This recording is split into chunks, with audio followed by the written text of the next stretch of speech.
Assalamualaikum warahmatullahi wabarakatuh dan salam sejahtera. Nama saya Nurain Fitri binti Mazlan, ingin membentangkan tajuk takrifan pendidikan dalam sosiologi pendidikan.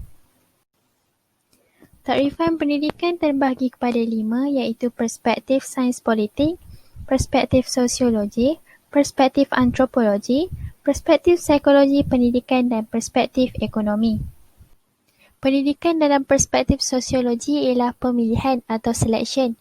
Pendidikan dilihat sebagai satu proses sosialisasi, iaitu bagaimana ahli masyarakat, terutama generasi muda, diajar untuk menerima pengetahuan dan mengetahui peranan masing-masing dalam konteks sesuatu masyarakat.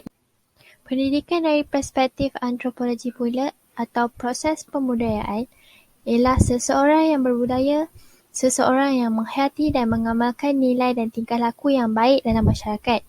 Proses dan hasil pendidikan oleh sesebuah masyarakat yang percaya dan memberi tumpuan kepada pendidikan sains dan teknologi adalah berbeza dengan masyarakat yang mementingkan pendidikan agama dan tata susila.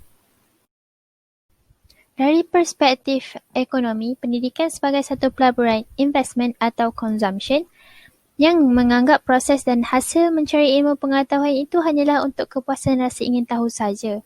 Pelaburan dalam pendidikan bererti membelanjakan wang, masa dan tenaga untuk mendapatkan pendidikan dan latihan. Ilmu dan kecekapan yang diperoleh dijangka akan membawa pulangan menguntungkan pada masa hadapan melalui pekerjaan yang lebih baik, produktiviti dan pendapatan yang lebih tinggi. Perspektif sains politik pula ialah pendidikan sebagai proses bagaimana sesebuah negara itu mendidik dan membina warga negaranya supaya mempunyai sikap dan nilai patriotisme, mengetahui tentang hak dan tanggungjawab mereka sebagai warga negara. Negara kita Malaysia juga mendidik generasi muda supaya memahami aspirasi negara kita, misalnya memahami rukun negara, tata susila dan undang-undang negara kita. Dari perspektif psikologi pendidikan, asas bidang psikologi melihat pendidikan sebagai proses membantu pembelajaran seseorang murid untuk memperkembangkan potensinya dan membentuk sosialnya. Dengan itu, proses pendidikan ialah proses memupuk perkembangan potensi, bakat dan sosial murid-murid. Menjelang pilihan raya umum ke-15, dijangkakan lebih 1.5 juta pengundi muda mewarnai sistem demokrasi di Malaysia.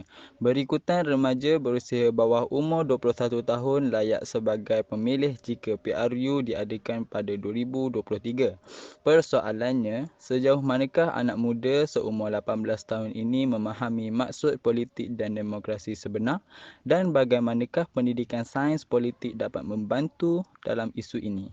Jika kita lihat dari negara lain seperti United Kingdom, Eropah Barat, Amerika Syarikat, Jepun dan negara-negara yang lain, mereka telah pun menurunkan had umur layak mengundi kepada 18 tahun. Jadi, sistem pilihan raya di Malaysia ni telah melakukan penambahbaikan yang sejajar dengan negara lain. Di sini kita boleh nampak yang anak muda seumur 18 tahun itu dah mampu untuk berfikir tentang politik dan demokrasi sebenar ini. Mereka ini mampu untuk berfikir ke hadapan sekiranya pendidikan sains politik ini terus diterapkan dalam pembelajaran. Malaysia memperkenalkan pendidikan sains politik bagi meningkatkan kesedaran mengenai dinamika politik semasa dan menerapkan politik matang. Pendidikan politik ini sewajarnya diterapkan kepada generasi muda sejak dari sekolah rendah lagi, khususnya berkaitan pengertian politik secara lebih meluas, etika dan tata cara politik matang serta menganalisis isu semasa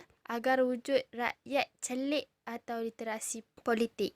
Dengan pendidikan sains politik ini, mereka akan sedar dan akan memberikan pencerahan tentang kepentingan politik dalam negara. Sekian saja daripada saya, Nurain Fitri binti Mazlan. Terima kasih.